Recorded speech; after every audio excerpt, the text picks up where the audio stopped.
twongeye kubasuhuza mwese inshuti z'akadasohoka z'umwe n'igihugu official. Reka nongere bifurize kugira ibihe byiza n'umunsi mwiza kuri mwese mukomeje kudukurikira no kuduha umusanzu mu biganiro byacu bitandukanye. Ku mugoroba wo kuri uyu wa mbere ku itariki 13 Werurwe 2023 hafi mu mujyi wa Kigali hose mu bice bitandukanye ndetse no mu zindi ntara z'igihugu cy'u Rwanda akaba humvikanye imvura nyinshi cyane. Ni imvura idasanzwe yaguye guhera mu masaha yo mu ugoroba cyane cyane mu mujyi wa Kigali, ndetse n'imvura yangije ibikorwa byinshi bitandukanye.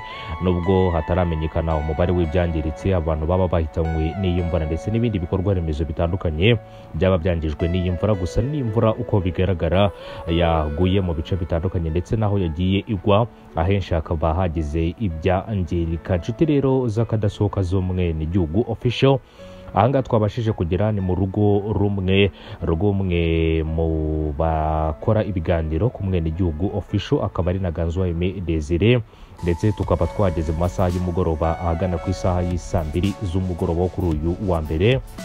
Ubwo twageraga iwe mu rugo twasanze ari byinshi byangiritse. Twasanze igikuta cy'inzu ye cyaguye bitewe n'imvura nyinshi yaguye, nk'uko nari maze kugenda mbigarukaho.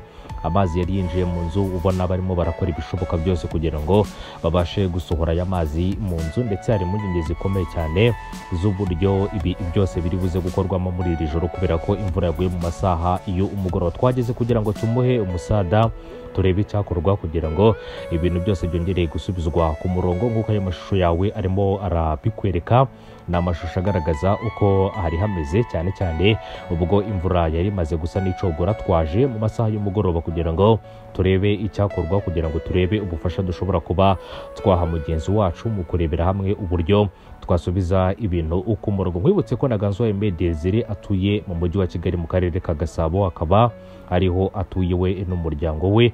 Ibyo rero mubona akaba ari bimwe mu byabashije kwangirika mu rugo rwe aho atuye, ndetse ikindi kandi ubufasha n'ubutabazi bukaba bugikomeje kugira ngo tubashe kurebera hamwe ko hari ibyo twaramura cyane cyane mu byangiritse mu bibarizwa mu nzu y'uyu muvandimwe, akaba ari na Ganzo Aime Desire. Ntabwo nahageze ndi njyenyine, nahageze ndi kumwe na kamera z'umwe n'igihugu official, cyane cyane ndi kumwe nabo dukorana mu kazi kacu kwa buri munsi, barimo Eric Uwimbabazi, nawe akaba ari umwe mu bari bahari. Of course abagize umuryango wa Ganzo Aime Desire nabo bari bahari, n'inshuti baturanye, kugira ngo turebere hamwe uburyo twafashanya muri iki gikorwa cy'ubutabazi bw'ibanze nyuma y'iyi mvura idasanzwe yaguye mu mujyi wa Kigali. Murabona ko bitari byoroshye, murabona ko ari amashusho twafashe amasaha y'umugoroba kugira ngo mubashe kugera byinshi mumenya kuri iki gikorwa, ndetse n'iyi mvura bimwe mu byo yangije, ndetse n'uko iyi mvura yari ifite ubukana buri ku urwego rwo hejuru, nk'uko nakomeza kugenda mbigarukaho mu gihe kandi